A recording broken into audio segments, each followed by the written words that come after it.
Tema kita apa? Syariat, thariqat, hakikat, ma'rifat. Serius nih ngasih judul begini? Gak takut sesat?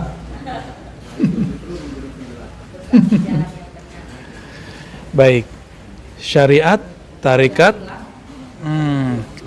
Ada apa ini? Ada mic baru nggak?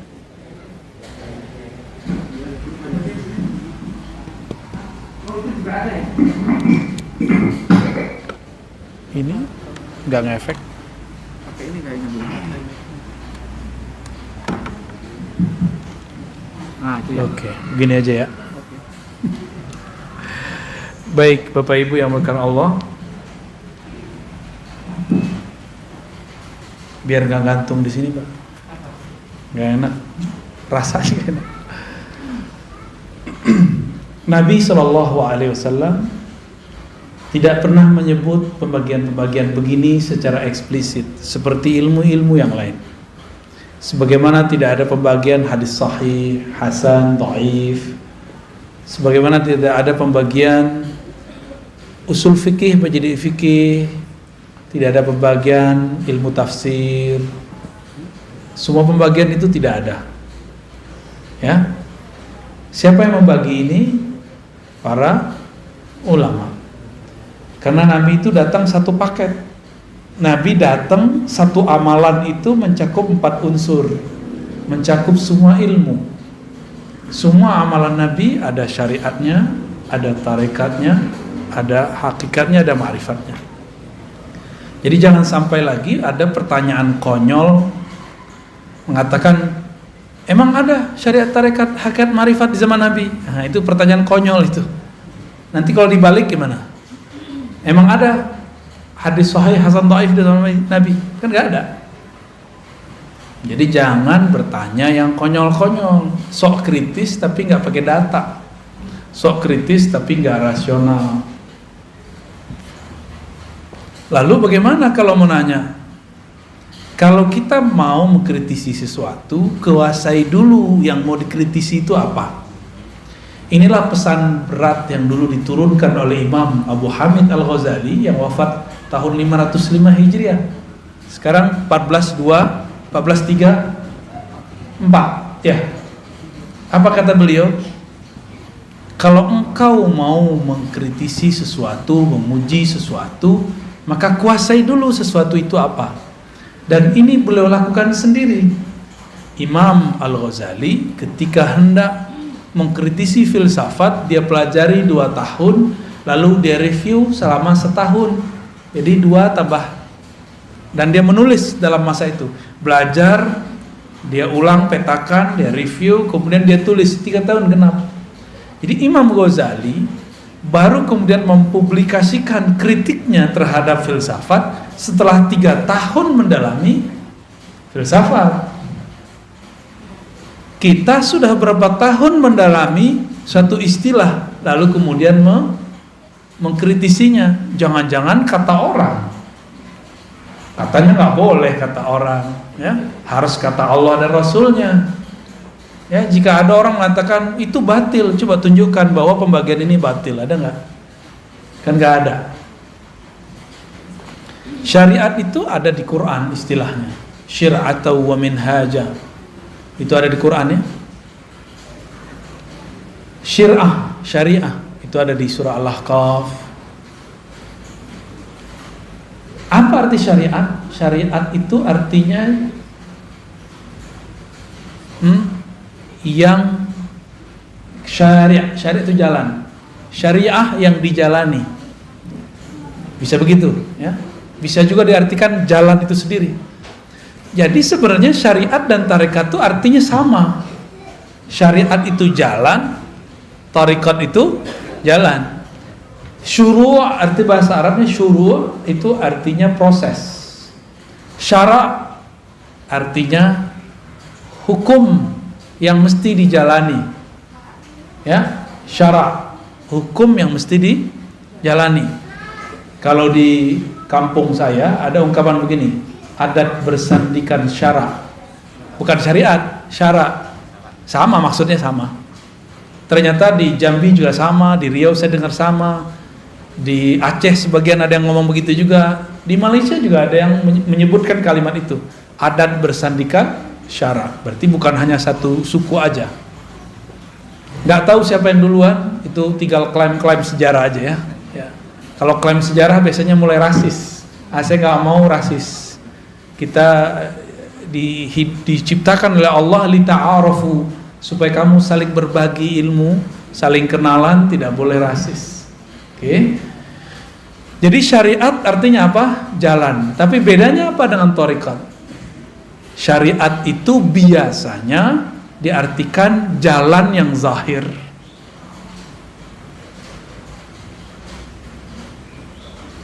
Kaedah-kaedahnya ada pada syariat. Nah, saya menerjemahkannya lebih eksplisit. Syariat itu adalah hukum-hukum Allah yang ditetapkan dengan dalil-dalil yang umum ataupun terperinci. Ya. Lalu bagaimana cara melaksanakannya? Namanya thariqat. Jadi kawan saya, dia nggak suka zikir Ratibul Haddad, Ratibul Attas. Tahu Ratibul Haddad? Ya, tahu ya? Ratibul Attas tahu? Atos tahu nggak Atos? Atos, orang Sunda apa arti Atos? Sudah. Ratibul Atos bukan rotib sudah-sudahan. Itu nama imamnya, Al-Imam Al-Habib Al-Attas. Tapi dia punya zikir pagi sore, di-download di smartphone-nya, dan juga dia punya di perpusnya buku kecil. Di dalam Al-Quran, surah Al-Ahzab ayat 41 ada perintah, ya ayyuhalladzina amanu zkurullaha dzikran katsira. Al-Ahzab ayat 41. Oke. Wahai orang beriman, ingatlah Allah sebanyak-banyaknya. Itu syariat, hukum syariat. Tekniknya gimana? Kata kawan, bid'ah tuh pakai Ratibul Haddad, Ratibul Attas. Tapi dia ngeluarin buku baru, zikir pagi dan sore yang sahih. Itu juga namanya thariqat baru. Thariqat tergantung siapa namanya. Kalau yang nulis ini namanya Dodo, Eduardo, berarti thariqatnya thariqat Dodowiyah. Kalau ente mancung, thariqat Al-Mancungiyah. Jelek amat nama thariqat ya. Ya. Dulu almarhum Haji Maksum misalnya punya wiridan yang dia kerjakan pagi dan sore. Maka thariqat yang dia tinggalkan boleh disebut dengan Al-Maksumiyah. Gitu. Maka penamaan zikir itu biasa. Ya, boleh-boleh aja. Ya. Kenapa enggak disebut dengan zikir Nabi aja? Ya kan Nabi zikirnya banyak. Saya punya kitab zikir Nabi hampir 10 yang pakai ilmu hadis, dan kalau di luar ilmu hadis banyak, puluhan. Yang ilmu hadis saja pakai riwayat, itu udah pusing kita bacanya. Ini yang mana mau diamalkan duluan? Karena kita bingung, banyak dalil zaman dulu. Boleh meramu obat. Saya mau tanya nih, Bapak Ibu ini, kalau sakit boleh nggak meramu sendiri obat, masuk ke ruang apotek terus ramu-ramu sendiri? Lo kan nggak boleh taklid. Katanya nggak boleh taklid. Taklid ke dokter juga nggak boleh dong. Kenapa percaya sama dokter? Taklid sama apoteker juga nggak boleh seharusnya. Kalau kita boleh bilang nggak boleh taklid. Taklid artinya apa? Ikut tanpa tahu kenapa hakikat sesuatu itu ada. Ikut tanpa mengetahui dalil. Kenapa obat kalau batuk ini A, B, C, D? Disebutkan nggak sama dokter? Disebutkan nggak sama apoteker? Enggak. Terus kenapa percaya-percaya aja? Kenapa itu boleh, sedangkan dalam agama nggak boleh? Gitu. Yang mengerti dalil ulama atau orang awam? Ulama. Berarti kalau nanya dalil ke siapa? Kalau kita nanya dalil ke ulama, itu sudah sama kayak kita mau taklid, tapi menaik pangkat jadi ittiba. Nah, kembali yang tadi. Bagaimana teknik berzikir itu masuk ke thariqat. Mana perintahnya zikir, masuknya ke syariat. Jadi beda syariat sama thariqat apa? Syariat itu dalilnya, thariqat itu caranya. Mudah toh? Ada perintah, shollu kama raaitumuni usolli. Salatlah kamu seperti kamu melihat aku salat. Ada yang lihat Nabi nggak? Ada yang lihat Nabi? Mimpi aja. Mimpi aja nggak jelas ya. Kalaupun mimpi bukan Nabi lagi sholat kan? Terus kalau kita disuruh sholat melihat Nabi, kita ini nggak ada yang lihat Nabi. Terus gimana caranya? Nah, kalau ada syariat, thariqat, cara ngamalin, ada lagi cara yang lain. Namanya mazhab. Mazhab itu cara mengamalkan dalil yang zahir. Thariqat itu cara mengamalkan dalil yang tersirat. Jadi mazhab mengamalkan yang tersurat, thariqat mengamalkan yang Udah tahu perbedaannya? Oke. Terus gimana? Kata kawan, tidak boleh ikut mazhab. Ya, tidak usah ikut Syafi'i, langsung aja ke Nabi. Kalau Syafi'i berbeda dengan Nabi, kita ikut Nabi. Konyol nggak? Imam Syafi'i bisa beda sama Nabi. Terus ente gimana nasibnya? Kalau Imam Syafi'i yang jarak beliau dengan Nabi cuma 2 orang, bisa berbeda dengan Nabi, terus nasib antum apa? Yang jarak dengan Nabi 14 abad, 1400-an tahun. Mikir-mikir kalau mau ngomong ya. Tapi ada yang lebih dahsyat lagi. Kalau sahabat berbeda dengan Nabi, kita ikut Nabi. Jadi dia adu-adu sahabat sama Nabi. Ini orang lebih berbahaya daripada Syiah, lebih berbahaya dari Khawarij, lebih berbahaya dari Mu'tazilah. Karena yang mengadu-adu sahabat dan Nabi itu kelompok Syiah, kelompok Mu'tazilah, kelompok Khawarij.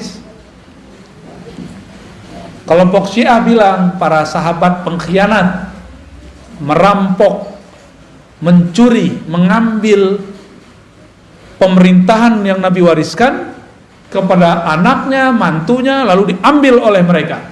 Maka mereka benci ke Abu Bakar, ke Umar, Utsman. Saya nggak tahu Syiah yang di Bandung begitu apa enggak. Kali ada Syiah Al-Bandungi, dia masih cinta sama Abu Bakar, kan kita nggak tahu. Siapa tahu kan beda, namanya doang yang sama. Kalau sama, wah berarti dia bisa saudaraan sama kita. Tapi kalau mereka menghujat sahabat, ya saya hello aja ya. Nggak bisa, kita nggak bisa bersahabat. Ente aja nggak bisa bersahabat sama sahabat Rasul, gimana bersahabat sama kita? Gitu, ya. Ada orang ngomong begitu, bener nggak? Kalau imam mazhab, Imam Syafi'i beda sama Nabi, kita ikut Nabi. Jadi dia pernah berpikir, bersuuzon ke imam. Kalau Nabi, imam ini berbeda sama Nabi. Imam ini buat ajaran baru. Jadi yang dia pikirkan mazhab itu agama buatan imam. Ini kesalahan besar ini. Ini logika yang nggak nyampe. Buat definisi tapi nggak nyampe. Dan saya sering ketemu dan udah sering contohkan. Mereka ngomong nggak usah ikut Syafi'i, langsung aja ke Sahih Bukhari. Masih ingat? Masih ada nggak orang begitu? Masih ada. Padahal kita udah ngaji kemana-mana, kita ulang-ulang ini. Tanda dia kalau ngeritik kita nggak pernah dengerin video kita. Ya, Imam Bukhari murid dari muridnya Imam Syafi'i. Imam Bukhari ini juga riwayatin hadis, cuma tidak dikenal sebagai periwayat, dikenalnya sebagai imam mazhab. Imam Syafi'i, kebalik. Imam Syafi'i dikenal sebagai imam mazhab, padahal juga meriwayatkan hadis. Imam Bukhari berguru ke murid Imam Syafi'i, maka mazhabnya Bukhari itu sangat dekat ke mazhab Syafi'i. Kalau Imam Subuki positif masukkan, Imam Bukhari mazhabnya Syafi'i.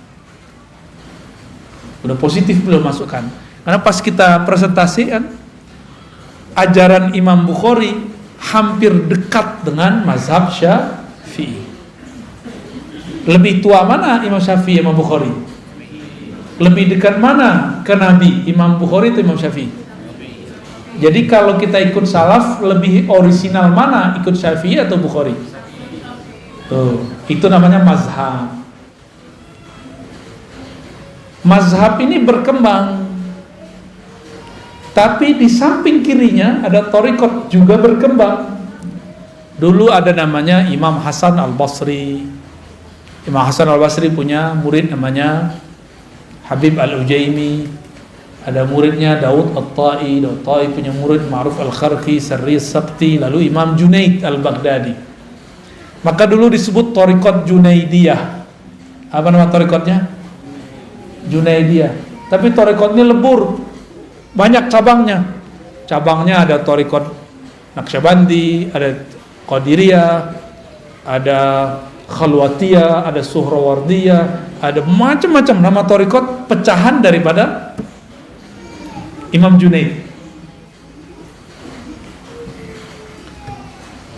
Dalam pecahan itu, kita ambil dua sampel, thariqat Naqsyabandiyah dan thariqat Qadiriyah. Nabi berbicara dalam syariatnya, afdaludz dzikri la ilaha illallah. Dalam surat Muhammad, fa'lam annahu la ilaha illallah. Ada syurba, fi syurb, mau ya?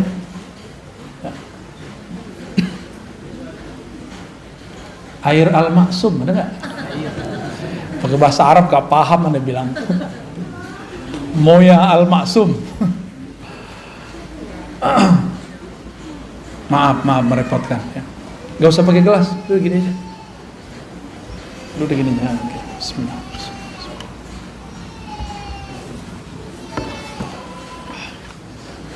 Udah gak usah.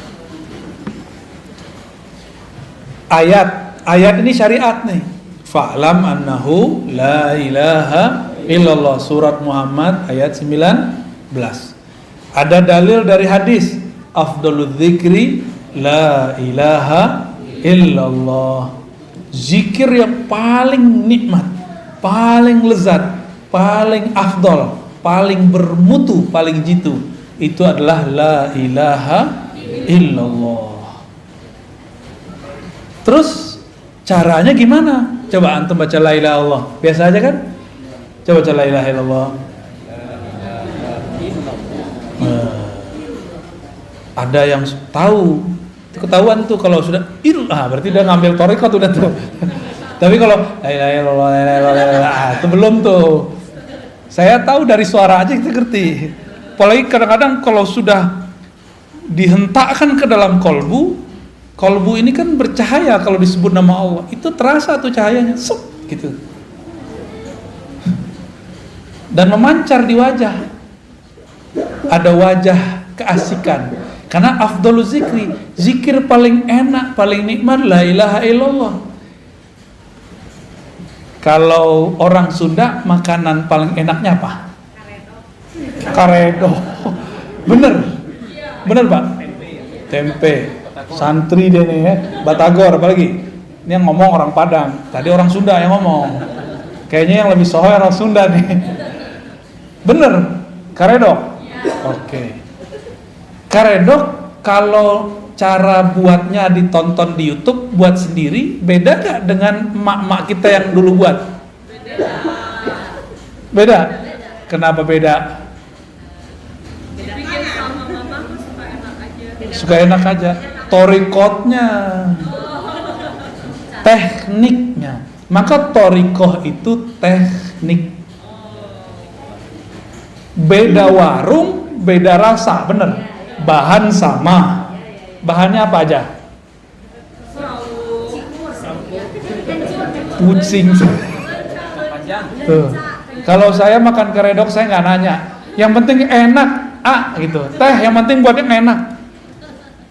Tipe-tipe murid begitu. Ada murid mau tinggal jadi aja. Udah Pak Kiai, Pak Ustadz, ajengan, ajarin zikir, udah pusing. Tapi kalau sang guru tahu, la ilaha nafi illallah isbat, diambil dari pusar, dibawa ke kayak gitu caranya. Itu cara ngaduk-ngaduk kalimah dalam kolbu. Ya, kalau salah aduk jadi nggak tuh barang? Nggak jadi. Kelebihan gosong, kurang nggak mateng, nggak enak. Sama. Jadi kalau kita nih zikir, coba sendiri hasil lihat YouTube. Ya beda kalau ketemu. Ya beda. Abis makan di tempat orang jual keredok yang enak di Bandung, kita nggak belajar cara buatnya. Besok balik kita nggak belajar nih, kita cobain di rumah dengan cara yang lama, rasanya beda nggak? Oke. Tapi kita datang ke kokinya, ajarin dong, diajarin lama dia tekniknya. Kita cobain di rumah, rasanya sama atau beda? Tetap beda. Tetap beda. Zikir depan guru, nikmat. Karena disuapin sama beliau. Cobain di rumah, tekniknya udah dikasih nih. Istighfar, tawasul, apalagi, oh semuanya lengkap deh. Nih bahannya kamu cobain sendiri di rumah. Kita cobain. Kok ambar ya? Kenapa? Karena kita belum terlatih. Sang guru napas dia udah begitu. Ya. Ibu kita karena sudah lama jadi ibu, dia tiap hari harus buat masak buat anaknya, maka enak jadinya. Ya tetehnya jadi ibu tapi bukan yang masak, sama aja. Ambar juga.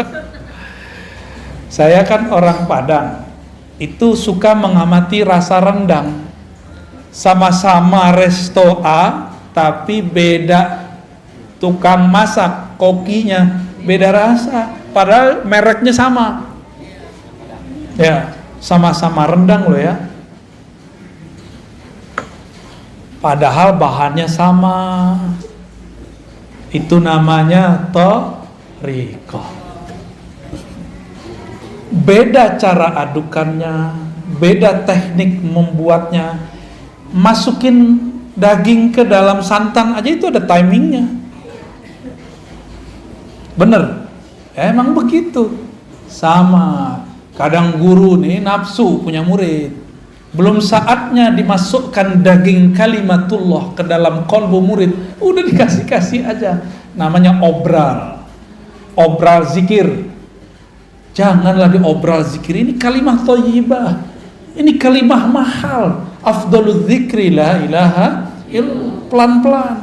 Kecuali si murid udah lama zikir, udah lama berguru dan direstui oleh gurunya, baru kita kasih. Walaupun sekali bertemu boleh.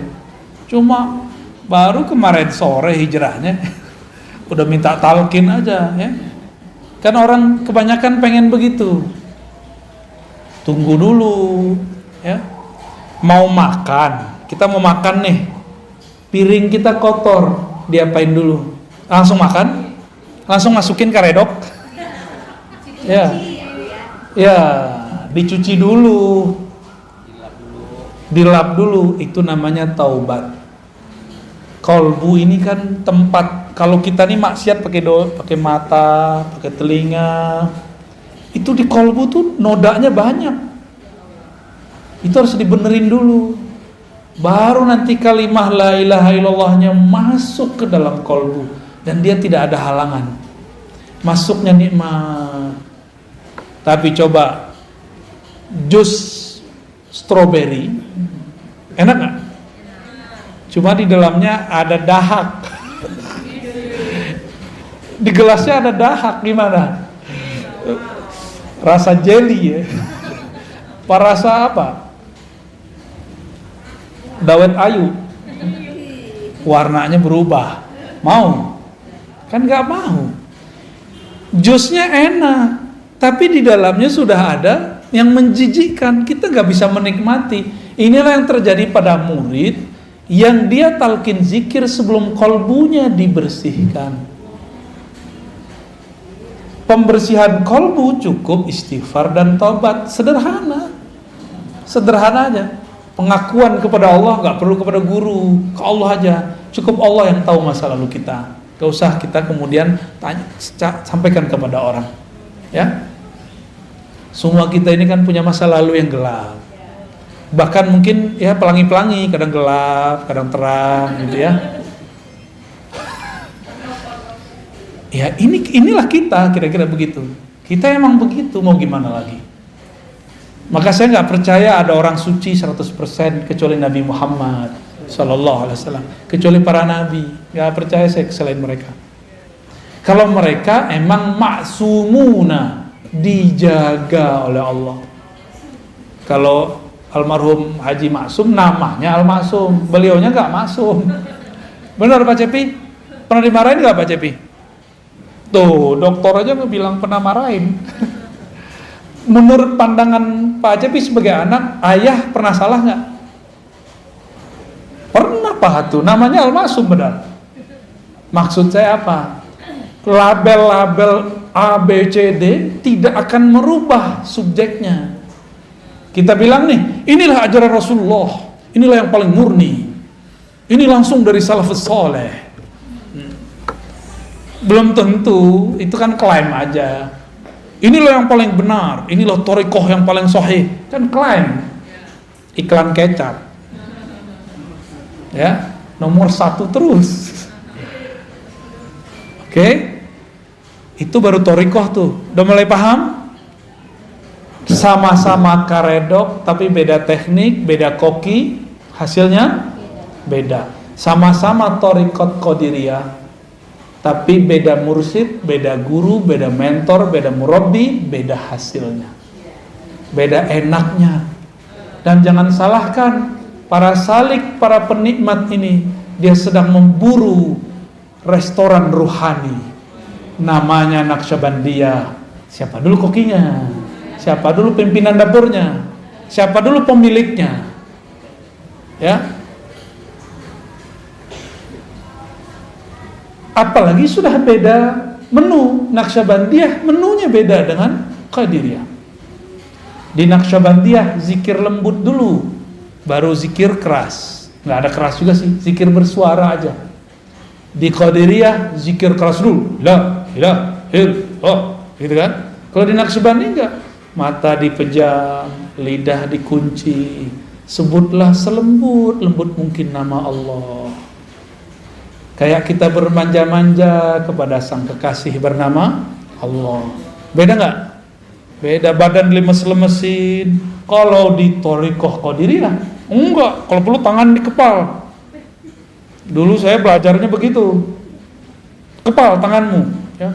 Tarik nafas, baca. Mulai dari zikir hu Allah, la ilaha illallah, Allahu, semuanya itu. Ada zikir hu aja, ada ahad-ahad aja. Betul-betul menghentak di dalam badan ini. Ada ilustrasi lain. Kita ini ada yang suka musiknya nge-rap, nge-rock, ada yang suka musiknya slow, bener. Ini wajahnya wajah apa nih? Nggak percaya. Yuk, sukanya apa? Jangan-jangan haram lagi. Sukanya hadroh. Hadroh itu udah separuh-separuh ngerok tuh, tang tung tang. Saya alirannya slow.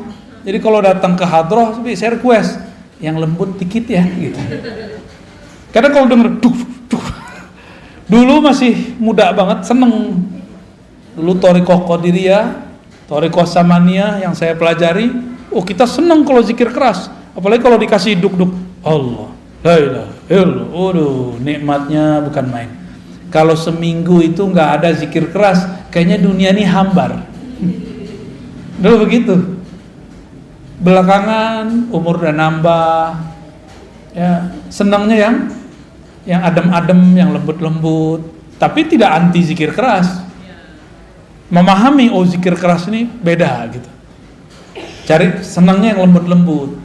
Datanglah Syekh Ahmad Khatib As-Sambasi yang hijrah ke Makkah. Dia belajar 2 thariqah, Naqsyabandiyah, Qadiriyah. Dia gabunglah satu paket, zikir keras dulu, habis itu lembut. Ya boleh-boleh juga sih. Makanya kalau datang ke pusat-pusat tarekat di Bandung, di Tasik, di Garut, mau jalurnya yang manapun, kalau di Tasik kan sudah masyhur tuh, Abah Anom, Suryalaya, macam-macam. Di sini ternyata juga ada TKN tapi beda jalur. Metodenya sama. Keras dulu baru lembut. Kenapa? Karena memang sudah satu menu. Ya. Cuma kenapa yang ini enak, terkenal, yang itu tidak? Kenapa? Sama kayak rumah makan, yang ini terkenal, yang itu tidak. Padahal bukan rasa, menunya sama. Rasanya beda. Jadi lidah ini nyari rasa. Kalau makanannya fisik, maka lidahnya lidah fisik. Kalau kolbu fisik atau non fisik, maka yang dia sedang cari menu-menu makanan non fisik. Oleh karena itu ulama kita mengatakan zikrullah qutul qulub. Zikrullah itu adalah nutrisi makanan kolbu. Ya.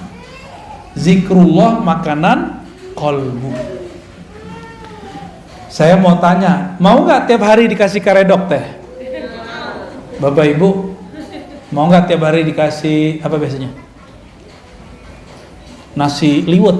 Mau nggak tiap hari dikasih nasi liwet? Enak juga. Lama-lama tensinya naik, kolesterolnya naik, lidahnya tiba-tiba jadi asin. Mau nggak tiap hari? Bosan. Oleh karena itu, kolbu ini juga ada kebosanan. Innallaha la yamallu hatta tamallu. Allah itu tidaklah akan bosan selama-lamanya sampai kamu bosan. Maka teknik la ilaha illallah pun ada macam-macamnya. Ada teknik A, ada teknik B, ada teknik C. Zikir keras itu tekniknya beda dengan lembut. Dalam keras itu juga ada beberapa teknik. Bosen. Inilah masalah thariqat. Ini masalah thariqat, ini saya sampaikan nih. Kok thariqat zikirnya 2 aja, la ilaha illallah ma Allah. Padahal zikir banyak. Berarti ada yang belum sempurna dalam thariqat itu. Kurikulumnya kurang lengkap. Ya. Bakal bosen nanti kalau cuma zikir la ilaha illallah doang. Selama-lamanya zikir keras mulu, bosen. Maka harus ada zikir lain. Ada zikir subhanallah, ada alhamdulillah, ada Allahu akbar, ada la haula wala quwwata illa billah, ada hasbunallah wa ni'mal wakil. Ada suluknya masing-masing. Ada suluk subhanallah, ada suluk alhamdulillah, ada suluk Allahu akbar, la haula wala. Semuanya ada suluknya. Dan semua itu turunan dari amalan para nabi atau para malaikat di langit. Hasbunallah zikir siapa? Nabi siapa yang waktu itu dibakar siapa? La ilaha illallah biasa. La ilaha illa anta, siapa yang zikir begitu? Nabi yang dilempar ke perut ikan, Yunus. Maka la ilaha illa anta itu namanya suluk Yunusiyah, tarekat Nabi Yunus. Ada tekniknya. Kalau belum nyampe ke teknik itu, nggak akan ada rasa baca la ilaha illa anta. Gitu, ya. Ada tekniknya semua. Allah berfirman ke Nabi Musa, Musa, innani anallah la ilaha illa ana. Sesungguhnya akulah Allah, tiada ilah, tiada yang berhak disembah, tiada Tuhan kecuali aku. La ilaha illa ana. Oh, ternyata ahli zikir tertentu, dia kalau baca la ilaha Allah, dalam batin dia yang bunyi la ilaha illa ana. Seakan-akan Allah berkalam, lidahnya baca la ilaha illallah, la ilaha illallah, tapi di batinnya seakan-akan Allah bicara seperti kepada Nabi Adam.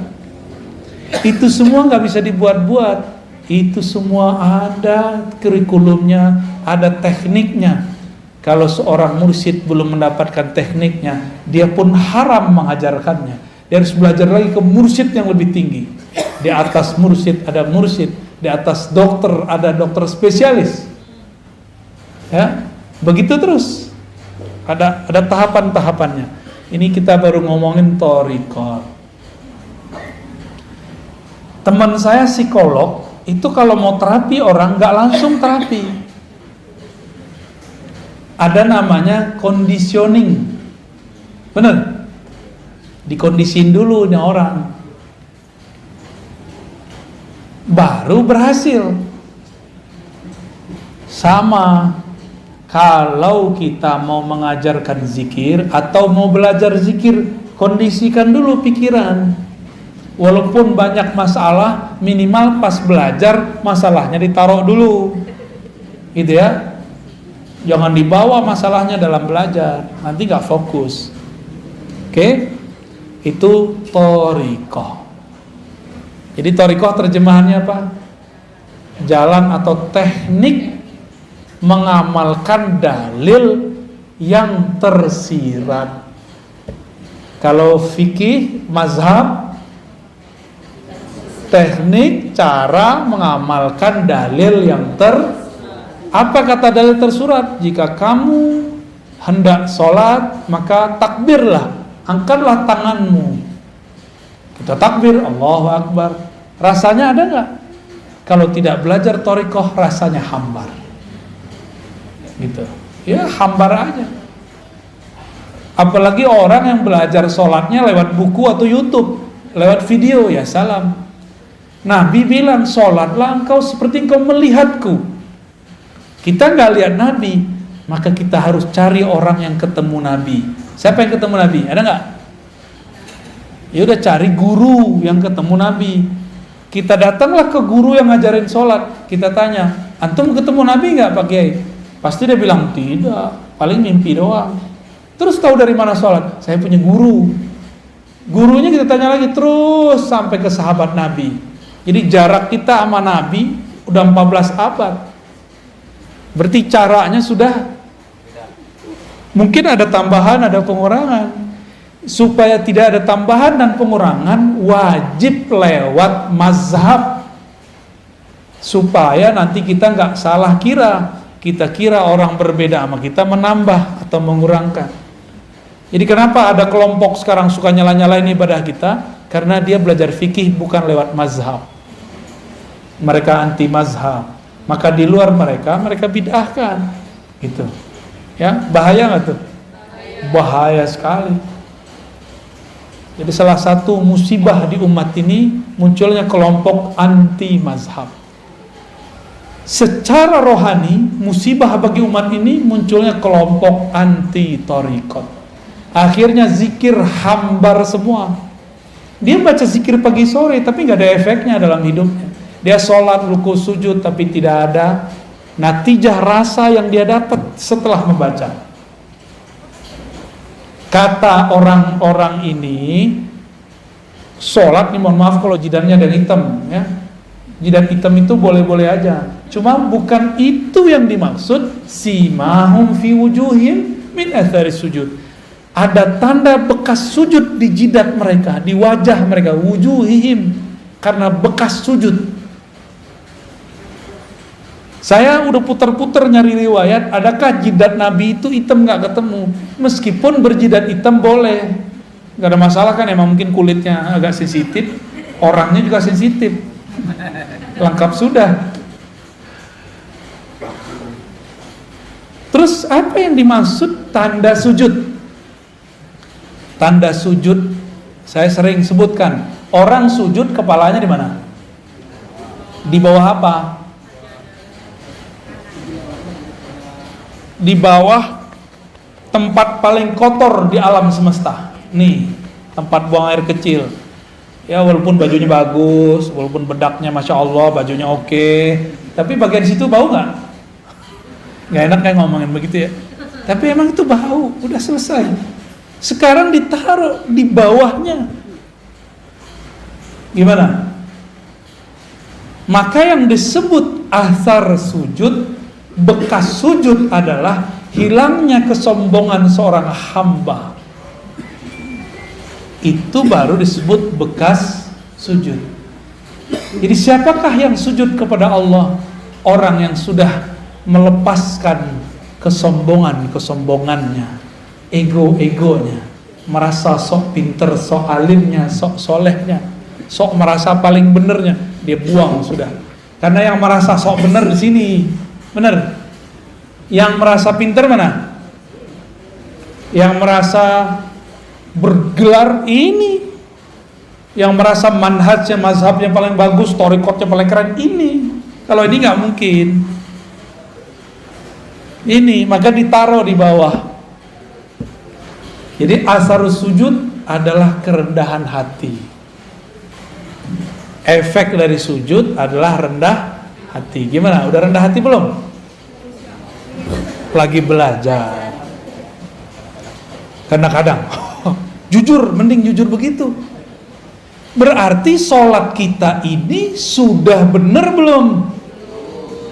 Kira-kira sholatnya diterima nggak? Kayaknya nggak diterima sih. Soalnya simahum fi wujuhimnya belum ada.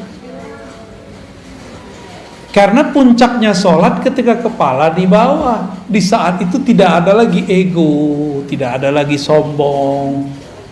Kalau masih ada, sholatnya belum diterima, kira-kira gitu. Gimana dong? Orang-orang kayak kita ini sok soleh, sok merasa sholat. Ada orang telat sholat aja kita kata-katain. Ya, ada orang gak sholat, kita suzon. Ya. Dia padahal udah jamak. Ada orang kita lihat gak sholat, padahal dia sudah jamak. Bisa gak begitu? Ya, susah ya. Emang begitu sih ya. Di otak ini, ya, kortek depan ini dia sukanya prasangka. Ternyata otak ini di istilah orang-orang ahli neurologi disebut otak reptil. Ini yang disebut dalam Al-Quran, ulaika kal an'am, mereka itu seperti binatang. Otak reptil itu 5-10%. Selebihnya sisanya berapa? Otak kanan atau kiri 40 45 ya, 45 kiri kanan itulah yang akan mendalami thariqat, hakikat, ma'rifat. Sayangnya orang cuma berpikir pakai 10% ini. Makanya jadi bodoh seumur hidup. Keras sekali. Cari lawan terus, karena reptil kan suka nyari lawan. Kepalanya begini terus tuh. Siapa lo? Aliran baru nih.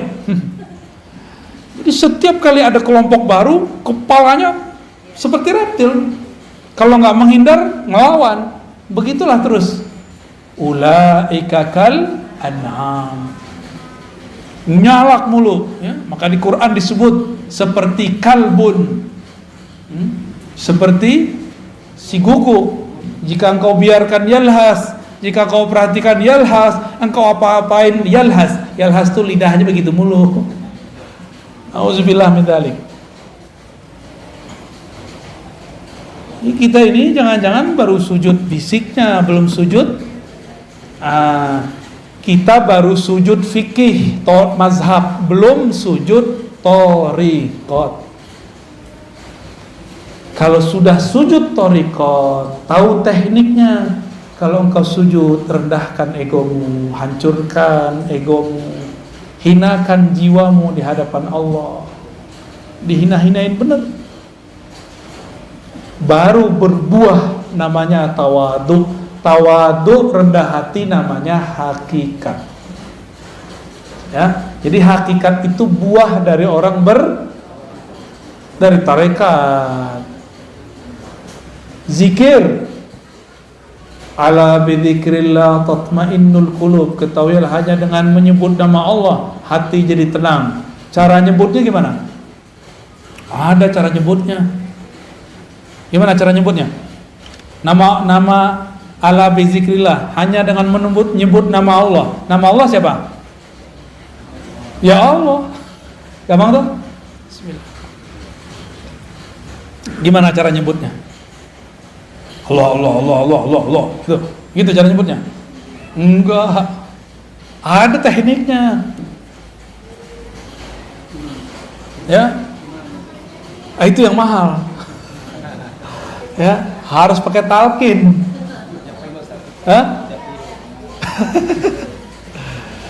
Harus pakai talqin, mahal itu. Maka barang begini nggak boleh diobral, haram hukumnya diobral. Ini mutiara dari Allah, karena dia seafdol zikir. Kalau diobral, orang nggak menghormati barang ini nanti, dapat dibuang. Itulah yang terjadi pada banyak murid. Talqin sini, karena diobral talqinnya, dia tidak pernah lagi mengamalkan zikirnya. Karena dia nganggap, kita kalau beli cincin tepi jalan, pede nggak pakai tiap hari. Tapi kalau beli cincin di toko yang eksklusif, pede nggak pakai tiap hari? Pede. Kira-kira begitu, ya. Ini lebih dari cincin. Ini sesuatu yang kita masukkan ke dalam diri. Mau obral-obralan, maka dalam thariqah kami, talqin itu bukan nomor pertama. Nomor pertama at-ta'allum wa ta'lim, ngaji. Udah bener ilmunya baru talqin. Udah hilang syaknya, sehingga dia tahu nama yang akan dibaca dia adalah zat yang maha agung. Maka dia pun akan mempersiapkan jiwanya untuk membaca. Nggak mungkin lewat Zoom, pasti dijemput kok. Antum ini kan lucu, takut COVID ngaji lewat Zoom. Tapi kalau pengen makan resto, datang langsung. Ya salam ya. Nggak adil sama diri sendiri. Takut ngurus badan fisik, tapi virus rohani dibiarkan. Sampai mati begitu aja lah ya.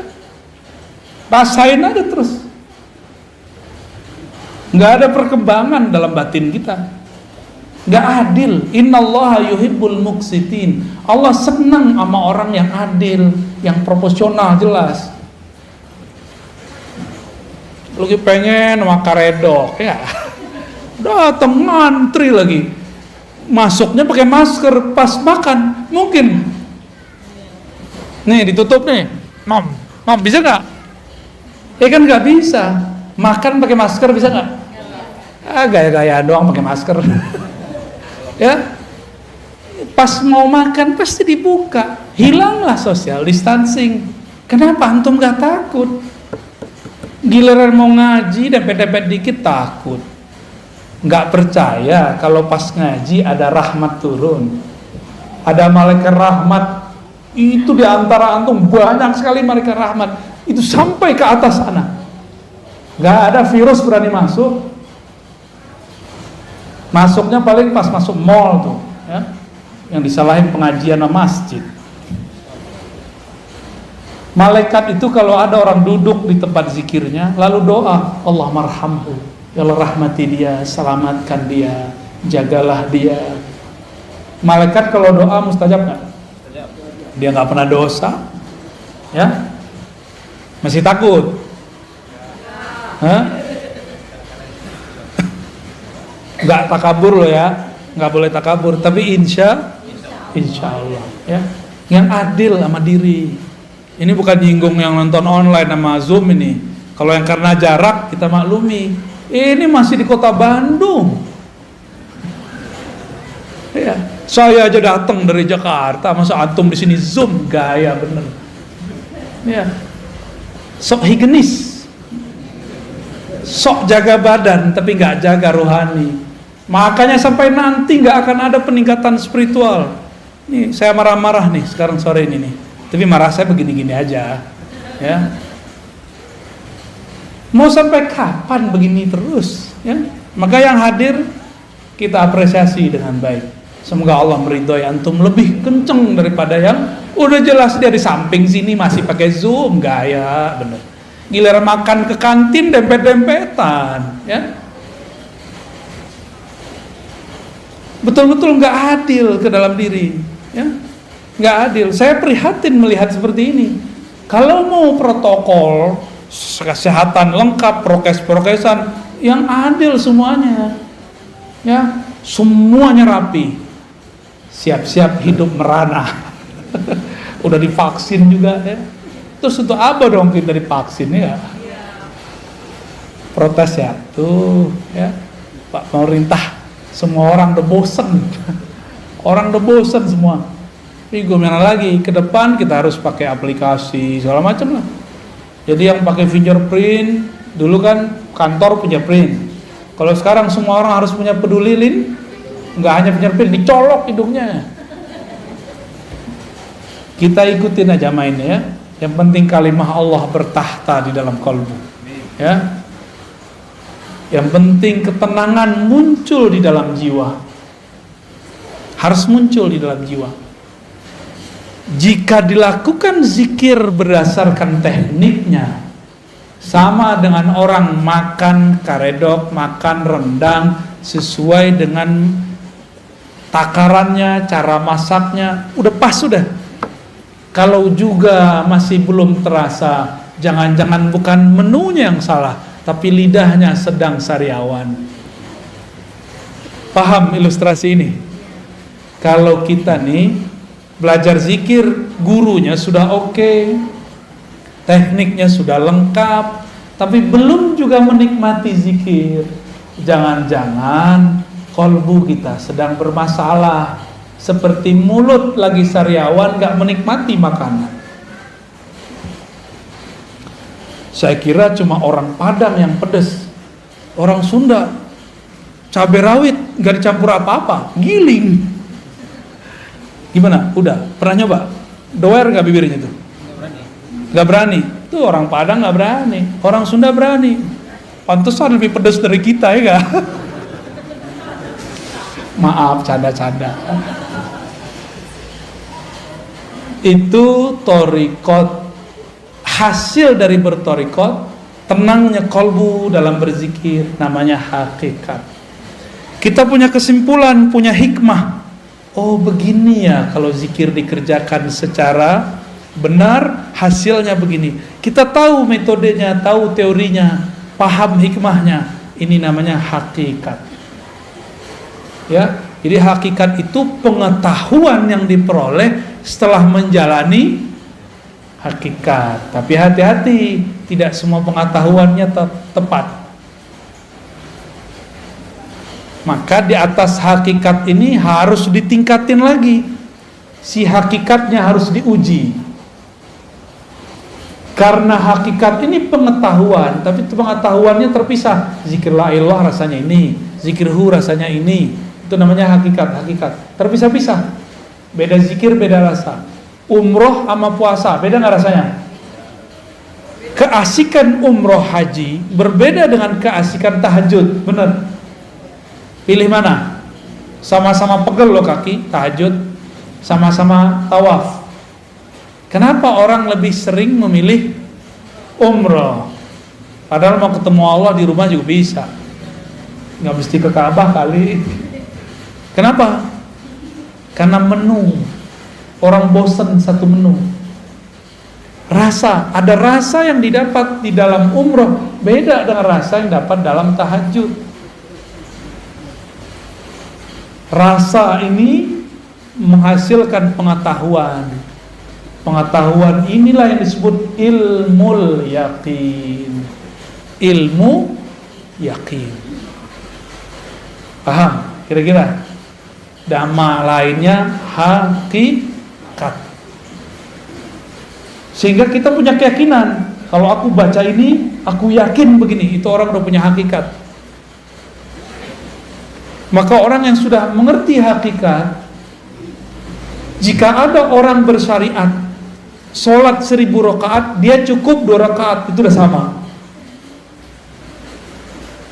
Kalau orang bersyariat belum mengerti ilmu yakin, dia sholatnya baru by pahala. Kalau ada pahala dia sholat, kalau nggak ada pahala dia nggak sholat. Kalau orang mengerti hakikat, dia sudah tahu bahwa sholat itu jangan harap pahala, tapi ada sesuatu di belakang itu. Inilah yang disebut oleh Nabi, orang alim tidur lebih ditakuti oleh setan daripada orang yang itu, maksudnya yang punya ilmu hakikat. Kalau ilmu yang zahir-zahir mah biasa. Lalu apa beda hakikat dengan ma'rifat? Hakikat itu masih bisa luntur. Hakikat itu masih bisa salah. Yakinan kita kadang-kadang belum tepat. Dari mana kita tahu? Yang paling banyak dapat ilmu hakikat waktu di surga itu malaikat namanya Azazil. Tetap saja tergelincir, dipecat dari malaikat namanya iblis. Iblis itu ahli hakikat. Dengan ilmu hakikatlah dia menyesatkan orang-orang ahli zikir yang tidak berguru. Pernah berguru terus ninggalin gurunya. Pernah bermajelis lalu keluar dari majelis. Orang-orang begini dicaplok sama iblis. Apa kata iblis? Zikir kamu keren ya, karena zikir kamu banyak orang sembuh nih. Kamu sebenarnya mursyid yang lebih sakti daripada gurumu. Mulai terbersit.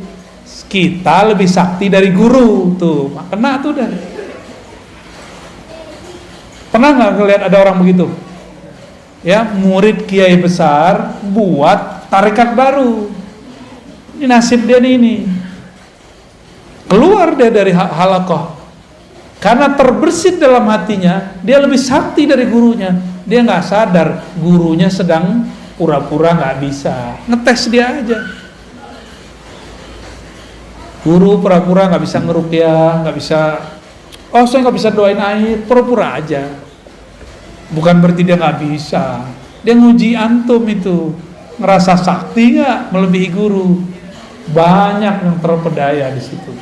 Apalagi urusannya udah ketemu pulus, ya. Apalagi urusannya udah ketemu pengikut. Orang merasa pengikut itu aset dia. Waduh, gawat. Banyak orang tergelincir pada bab ini. Banyak sekali. Oleh karena itu, orang sudah bertarekat dapat hakikat, masih bisa tergelincir. Contohnya Barsisa. Contohnya Musailamah Al-Kazzab. Itu Musailamah kan dulu ikut nulis wahyu. Musailamah ikut nulis wahyu, Bang. Khidmah ke Rasulullah. Maka kita berdoa orang-orang yang berkhidmah untuk agama ini, untuk kita tidak membelot di akhir nanti. Amin. Ya, ini bahaya benar. Kenapa? Si Musailamah ini melihat harian Nabi. Dia mikir, Nabi mah biasa aja orangnya. Kita begini, dia begini. Kita begitu, dia begitu.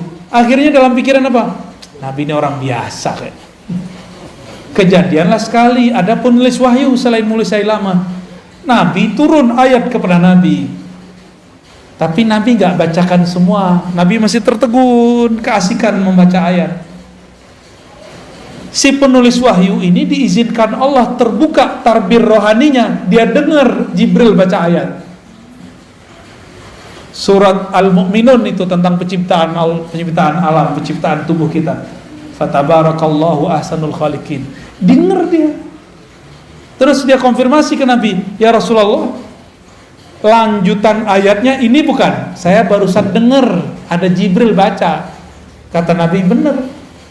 Dalam hati terbersit sama dia, gini doang ilmu guru gua. Gini doang makomnya Rasul, saya juga bisa. Maka orang ini jadi nabi palsu. Kalau murid jadi mursyid palsu. Buat tarekat palsu. Karena dia merasa dia bisa, mengakses apa yang diakses gurunya. Dia kira gurunya cetek ya. Ini sering terjadi di semua halaqah, di semua thariqah ya. Maka untuk selamat hanya satu bab, harus masuk pintu ma'rifatullah. Apa itu ma'rifatullah? Disebut ma'rifatul Muhammadiyah, mengenal hakikat Nabi Muhammad sallallahu alaihi. Dalilnya apa? Qul in kuntum tuhibbunallah fattabi'uni. Katakan jika engkau cinta Allah maka ikuti aku sang Muhammad. Maka dia harus ikut ma'rifat Nabi Muhammad sallallahu alaihi wasallam. Nabi ketika sholatnya banyak, beliau gak bilang supaya kalian selamat. Nabi bilang, aku ingin bersyukur kepada Allah. Nabi ketika dapat wahyu gak bilang, gua doang yang bisa dengar, lu gak gitu. Kalian gak bisa. Gak ada Nabi kesombongan begitu, gak ada. Nabi selalu merendahkan hatinya di hadapan Allah dan para sahabatnya. Yang dimaksud al-haqiqah al-Muhammadiyah, itulah kemurnian akhlak Nabi Muhammad sallallahu alaihi wasallam, yang berakhlak dalam hakikatnya, dalam bertorikotnya, dalam bersyariatnya. Itulah yang dapat ma'rifat.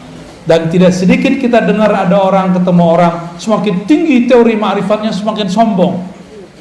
Apa itu? Ngeremehin orang. Berarti dia sombong gak? Gak level, nah, gitu kan? Kajian kulit tuh gak penting. Nih kajian hakiki nih, kajian hakikat nih, kalian gak tahu. Ngomong begitu itu sombong namanya. Sedangkan Rasulullah mengajarkan tidak boleh sombong. Udah jam 5, Ustaz. Kholas ya? Ya udah tanya jawab deh kalau ada. Fadhol. Terima kasih Bu ya. Mana dari Bapak atau Ibu-ibu saya nggak bisa lihat. Dari Bapak-bapak dulu barangkali ada yang perlu sampaikan. Dari Zoom ada 2, tapi sebelum dari Zoom, dari yang hadir dulu mungkin silakan. Ustaz, ada ibu-ibu yang nanya. Mangga tak mikna di sorot. Assalamualaikum warahmatullahi wabarakatuh. Abia mau bertanya tentang masalah contoh. Sampai sekarang saya masih bukan ragu ya, masih bingung. Karena dalam satu sisi ada yang mengatakan bahwa kita itu bertobat harus sama orang yang masih hidup. Mursyidnya itu harus masih hidup. Sementara yang lainnya bilang, oh tidak usah, yang sudah meninggal juga tidak masalah. Yang begini yang mana Abu ya? Begitu. Okay. Assalamualaikum. Kalau kita ini belum mandiri, guru wafat, maka sebaiknya punya mursyid yang masih hidup, yang dapat ijazah dari mursyid itu atau dari mursyid yang lain. Jangan yang nggak dapat ijazah, nggak nyambung nanti, nggak nyambung ke Nabi Muhammad, nanti nyambungnya ke iblis. Ya, yang boleh ngajar zikir adalah syaikhun ma'zunun inda syaikhihi, guru yang diizinkan diijazahkan gurunya. Kalau nggak dapat ijazah, sedapat ijazah aja yang diajarin, jangan lebih. Nggak pernah diangkat mursyid, jangan ngaku mursyid. Mursyid itu nggak mesti tua loh ya. Itu masalah otoritas satu thariqah. Ada di thariqah tertentu yang dapat ijazah umur 90, di thariqah yang lain umur 19 sudah diijazahin. Saya ketemu kemarin waktu ke Sumatera, ada guru saya, dia sudah memimpin suluk dua thariqah, Naqsyabandiyah dan Samaniyah Qadiriyah. Itu dia mimpin dari umur 20, sekarang umurnya udah 70 sekian, berapa tahun tuh? Ya jadi nggak mesti tua fisik. Mana ada kaedahnya tua fisik? Nggak ada. Kita kan bayangin Syekh Mursyid harus tua, pakai tongkat, harus pakai sorban, ya salam. Mursyid itu mau pakai apa aja dia mursyid. Mau mereka baju kaos, dia mursyid. Orang nggak akan bisa luput karena ada mutiara di kolbunya. Sekali dia berbicara, keharuman rohaninya tercium oleh orang yang mencari rohani. Nggak bisa dibohongin. Rumah makan, masak, udah ditutup, kecium baunya nggak? Ya, kecium baunya. Sama kira-kira, ya. Jadi saran saya teh, kalau belum disiplin untuk zikir yang diajarkan guru, maka bermursyidkanlah kepada yang hidup dan dapat izin dari gurunya. Gitu ya. Kalau enggak, nanti enggak nambah-nambah. Makomnya segitu-gitu aja. Karena zikir itu enggak ada batas. Zikir itu di atas makom ada makom, di atas makom ada makom. Zikir la ilaha illallah ada ribuan tekniknya. Yang diajarin kan baru satu. Baru dari pusar ke ubun-ubun, itu mah satu, belum banyak itu. Banyak tekniknya. Ya. Saya ngamalin sudah hampir 100-an lebih teknik itu. Baik yang langsung diajarkan beliau-beliau ataupun yang ya, secara rohani. Adalah berapa ratus teknik la ilaha illallah doang. Mau ditarik kemana aja nikmat zikir la ilaha illallah itu. Nikmat sekali. Ya. Jadi jangan mengkultuskan seorang guru. Di atas guru ada guru, di atas wali ada wali. Di atas nabi ada nabi, di atas rasul ada rasul. Puncaknya Rasulullah sallallahu alaihi wasallam. Thariqat itu yang hebat bukan namanya, tapi mursyidnya. Ya. Oh, thariqat A lebih bagus. Enggak. Yang bagus tuh mursyidnya. Karena banyak juga yang thariqatnya sama enggak berkualitas orangnya. Ya. Sama kayak tadi, sama-sama karedok. Ya. Tapi beda orang, beda yang masak, beda hasilnya. Jadi bukan karedoknya yang salah kalau dia enggak enak, tapi yang salah sih gurunya. Yang masak udah bagus. Itunya udah enak. Lidah lagi masalah. Pikiran lagi banyak. Bisa enak gak? Enggak ya? Mau makan karedok ingat AA. AA yang lama. Baik. Terjawab ya? Terjawab? Oke. Alhamdulillah. Ada 4, tapi saya kira yang tentang thariqat juga ada 2 pertanyaan, tapi saya kira sudah terjawab dengan kalimat terakhir. Dan tentang thariqat yang benar saya kira yang tadi Buya sampaikan. Kemudian tentang sekarang di akhir Desember, 22 Desember kemarin tentang Hari Ibu, karena itu keputusan di mereka sehingga itu dianggap sebagai tasawuf jika kita mengikutinya. Bagaimana itu tentang Hari Ibu? Hari Ibu itu apa definisinya? Nggak tahu juga. Jangan-jangan mengharamkan sesuatu yang nggak tahu, ya kan? Saya mau tanya dulu orang yang mengharamkan mengucapkan selamat Hari Ibu. Saya pengen tahu nih, ini serius nanya loh, apa yang dimaksud Hari Ibu? Sehingga kita mengharamkan yang jelas, jangan yang nggak jelas. Kalaupun kita menghalalkannya, kita menghalalkan yang jelas, bukan menghalalkan yang abu-abu. Coba definisinya apa? Yang pakar nasionalis ini. Hah? Ini kan kampus, masa nggak ada yang tahu? Nyelekit ya. Apa Hari Ibu, Ustaz? Nggak tahu. Ya udah, berarti nggak usah jawab boleh dan nggak boleh, berarti kita nggak ngerti, ya kan? Oh ini menyerupai Nasrani, menyerupai Nasrani. Emang Hari Ibu orang Nasrani yang buat? Ada nggak di ajaran Nasrani Hari Ibu? Nggak ada juga. Terus di mana? Hindu? Nggak ada juga.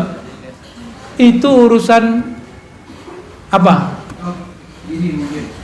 Jadi dengan adanya peringatan Hari Ibu di tanggal 22 itu, maka seolah-olah umat digiring untuk menghormati ibunya hanya pada tanggal itu. Emang begitu?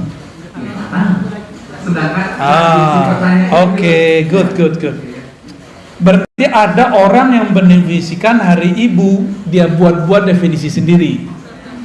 Definisinya barusan tuh dari antum tuh. Apa kata si orang ini? Kata antum tadi apa?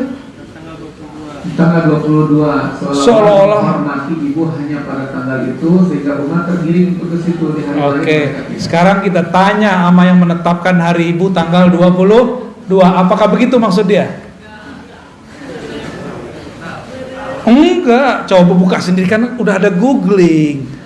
Terus selama ini Google nggak dipakai, cuma nontonnya nggak jelas. Cobalah, aneh pura-pura nggak tahu kok tadi ya. Emang begitu definisi hari ibu. Giliran belajar agama pakai Google, yang begini aja yang cetek aja nggak pakai Google. Gaptek namanya, itu benar fatwa al-Gaptekiyah. Fatwa mazhab Gaptek. Tanya dong sama orangnya. Apa maksud mereka hari ibu? Apakah cuma hari ibu menghormati ibu? Memang begitu yang membuat kebijakan buat? Enggak kok, kita aja suuzon. Jadi kita buat definisi sendiri, terus kita haram-haramin. Sama kayak orang mau posting video, buat sendiri videonya, rekam sendiri, posting sendiri, like sendiri, puji-puji sendiri, wow keren. Ya salam. Ini zaman benar-benar bahlul bener ini. Buat definisi sendiri, terus haram-haramkan sendiri, terus marah-marah sendiri, terus ajak umat untuk marah-marah. Gak begitu kalau kita mau berfatwa. Fatwa itu ada ilmunya. Gak boleh fatwa pakai nafsu. Fatwa itu pakai ilmu. Sebelum berfatwa wajib memetakan masalah yang difatwakan. Selesai memetakannya, baru kita bilang ini yang masalah di sini, yang itu tidak masalah, atau ini masalah semua. Harus sama dulu persepsinya.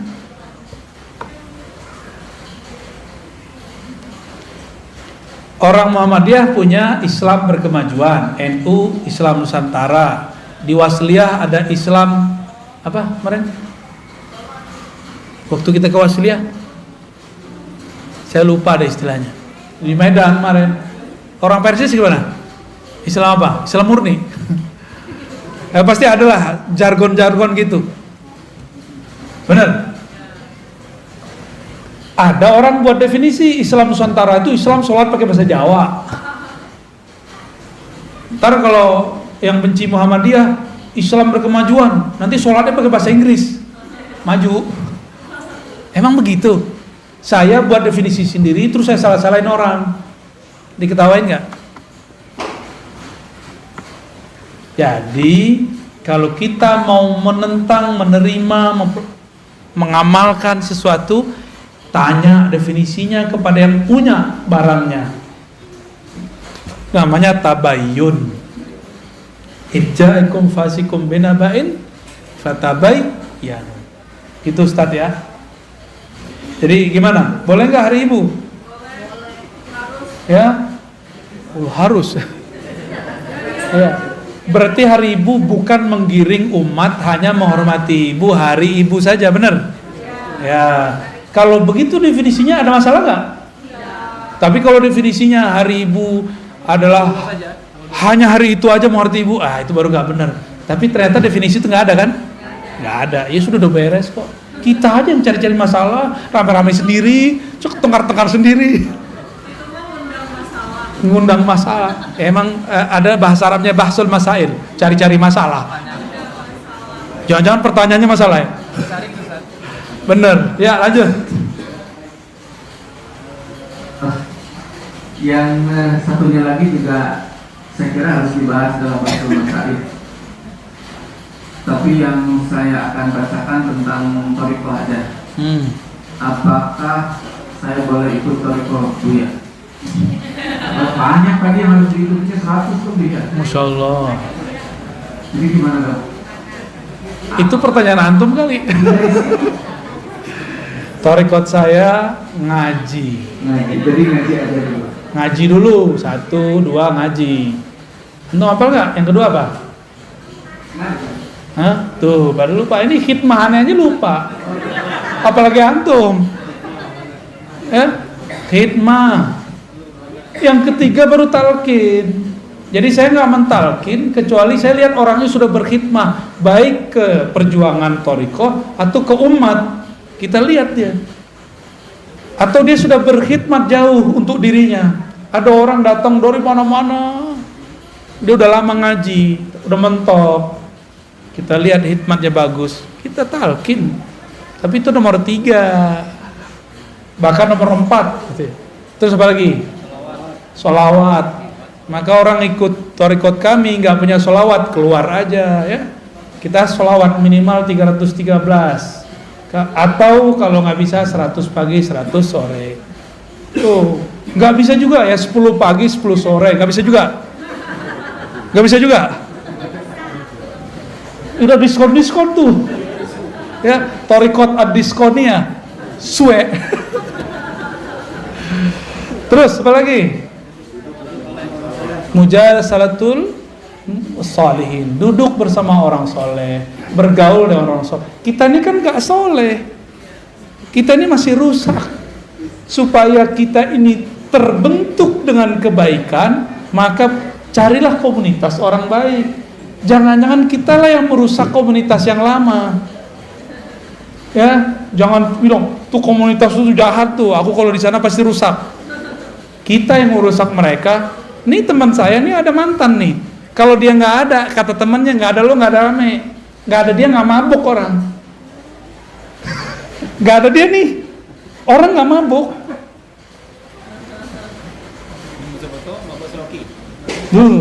Itu mah cetek sama dia. Orang kalau mabuk masih ngomong-ngomong, kata itu mah cetek. Bagi dia udah hilang. Serius itu. Jadi kitalah yang menyebabkan orang rusak.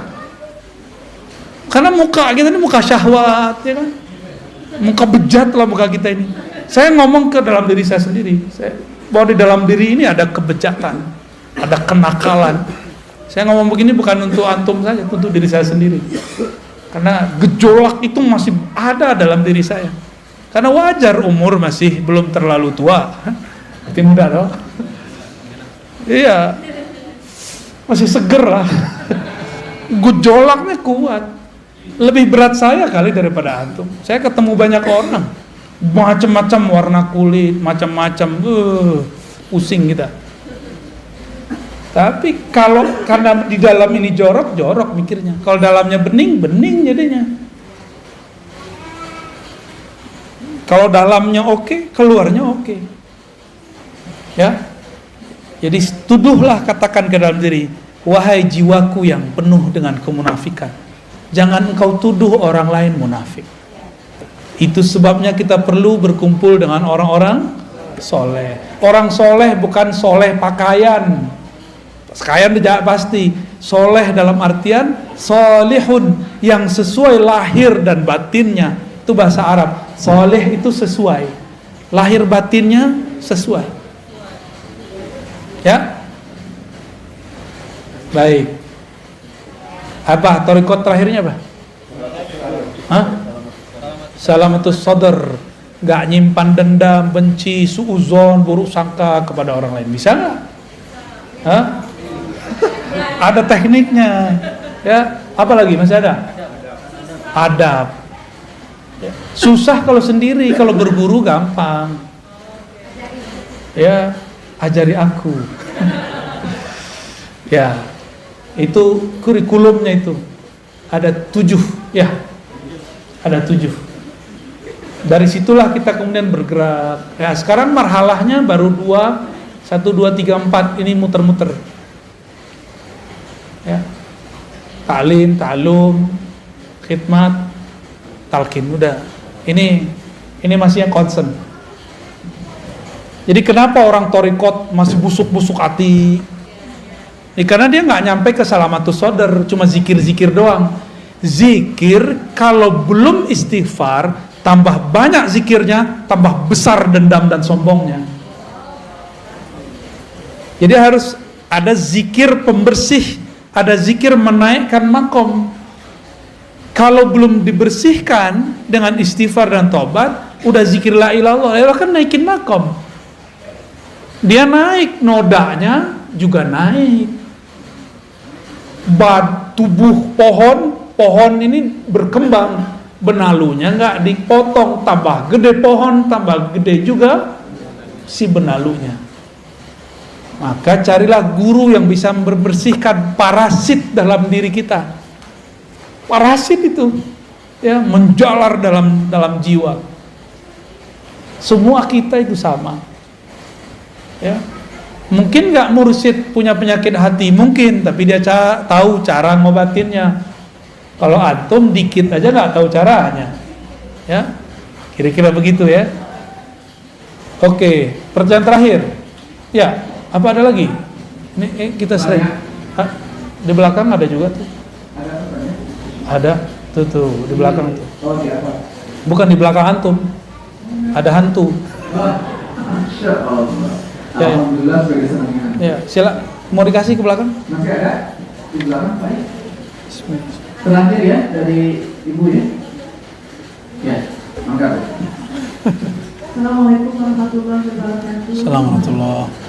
Barakallahu ya.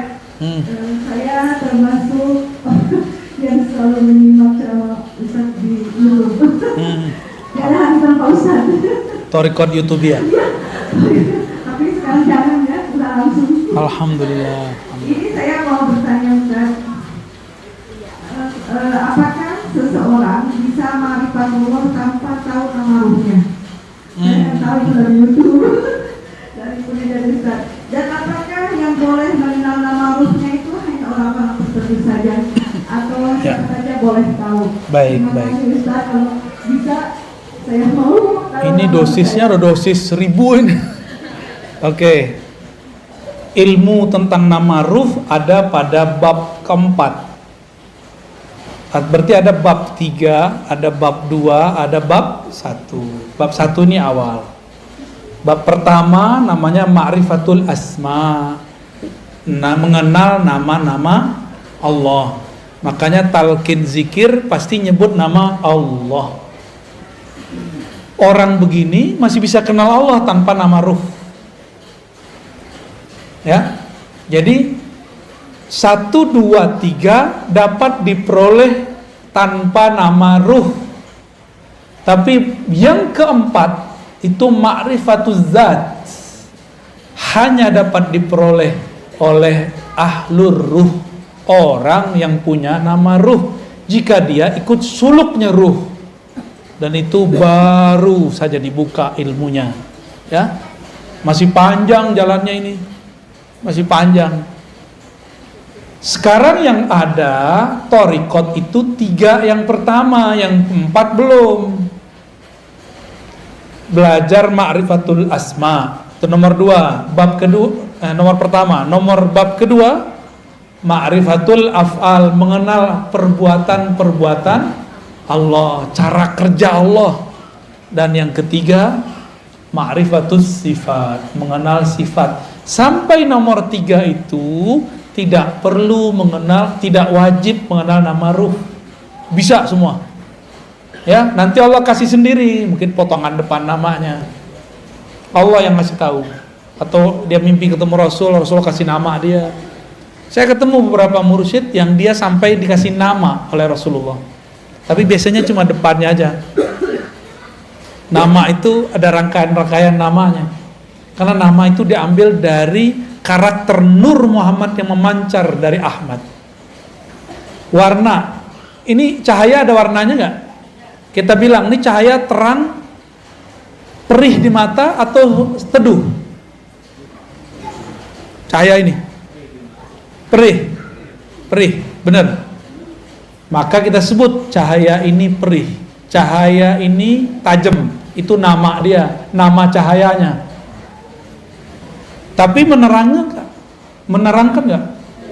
Oh, cahaya ini walaupun tajam, dia menerangi ruangan. Itu nama berikutnya. Maka satu cahaya bisa banyak nama. Nah, Ahlul ruh itu ngasih nama cahaya itu. Nama itu sebenarnya sudah ada sebelum kita lahir. Sebelum kita ke alam ini, kita sudah ada belum? Sudah. Jika hidup di sini nggak pakai nomor KK dan KTP, bisa kemana-mana nggak? Ruh kalau nggak punya nama nggak bisa masuk ke badan kita. Emang Allah main serabut-serabut doang ngambil ruh, gitu nggak bisa. Ada daftar nama yang antri untuk ditiupkan. Ada namanya dia. Dan yang punya pengetahuan mengenai nama ruh bukan saya, Bu. Saya cuma penjelas metodologi keilmuannya. Mungkin ada santri yang nggak sabar, terus keceplosan ngomong, Buya Ustadz nih muter-muter aja. Buka aja sih, seenak perut lo aja. Nggak bisa begitu. Ilmu ini ada tahapan-tahapannya. Jangankan ilmu ruh, ilmu talqin aja belum saya bagi-bagi semua kok. Apalagi ilmu, ya jangan suka-suka kita komentar, ya. Ini zaman orang komentar suka-suka. Antum komentar, hati-hati. Nabi mengatakan dalam hadis Sahih Bukhari, bisa jadi satu kalimat tidak terasa keluar, tidak terasa diketik, tapi membuat yahwi ila jahannama sab'ina kharifa. Itu membuat dia terjatuh ke dalam jurang-jurang jahanam 70 kharif. Saya nggak tahu terjemahan yang pas tuh kharif itu. Selapa lamanya orang udah mati dari kemarin, dia belum nyampe-nyampe juga. Ada munafik mau dilempar oleh Allah di masa Rasulullah. Itu dia sampai sekarang belum nyampe itu ke bawah. Karena kalimat itu. Saking dalamnya itu sab'ina kharifan, 70 kharif. Dalam kayak palung Mariana kalau di laut tuh. Dalamnya bukan main. Hati-hati komentar. Ya, saya nggak pernah biasanya menghiraukan orang berkomentar, tapi kalau dikomentar tentang nama ruh, ini agak sedikit kita tandain, ya. Hati-hati ente, ya. Hati-hati gitu aja. Nabi Musa ingkar dikit aja diputus sama Nabi Khidir. Padahal itu sudah buat kontrak itu. Kita bukan nabi, main ingkar-ingkar aja. Siap-siap diputus dari ilmu ruh. Ilmu ruh itu ilmu paling mahal. Paling mahal itu. Sabar-sabar Bu ya. Sabar-sabar. Nanti kalau ada komunikasi dengan teman-teman riba, daftar aja nama ruh. Kalau beruntung kita ketemu ahli yang ngasih nama ruh, kita mintain namanya. Ya. Ada nama ruh, tenang aja ya. Tapi itu kelas 4 itu. Sekarang belajar zikir torikot yang ada aja dulu ya. Amalin aja yang ada. Aduh, pertanyaannya udah berat nih, Tat. Padahal kita ngaji baru berapa bulan nih. Sekali sebulan lagi ya. Pertanyaannya soal. Iya. Udah cukup. Saya kira gimana Mas? Cukup ya? Oke. Baik. Boleh. Baik, kami masih ada acara lagi. Mohon maaf tidak bisa sampai maghrib di sini. Dan seperti biasa salamannya dengan hati aja ya, bil qulub. Gak usah juga dokumentasi lah, gak usah lah. Cukup di hati aja ya. Semoga tidak mengurangi kehikmatan kita bergaul bersama, bermujalasah, duduk bersama. Bapak Ibu yang bukan Allah, terutama sahibul bait ya, Dr. Cepi dan tim, semoga antum yang buat kegiatan ini diberkahi oleh Allah. Semoga dijaga selalu oleh Allah ya. Dan beliau yang mendirikan ini, Allah berikan kenyamanan, kebahagiaan, cahaya di alam sana. Amin ya rabbal alamin. Bagi kita yang hadir, jangan berhenti. Ruh itu tidak pernah puas mempelajari nama Allah, sifat Allah, hafal Allah, dan rahasia-rahasia Allah. Selamat penasaran. Assalamualaikum warahmatullahi wabarakatuh.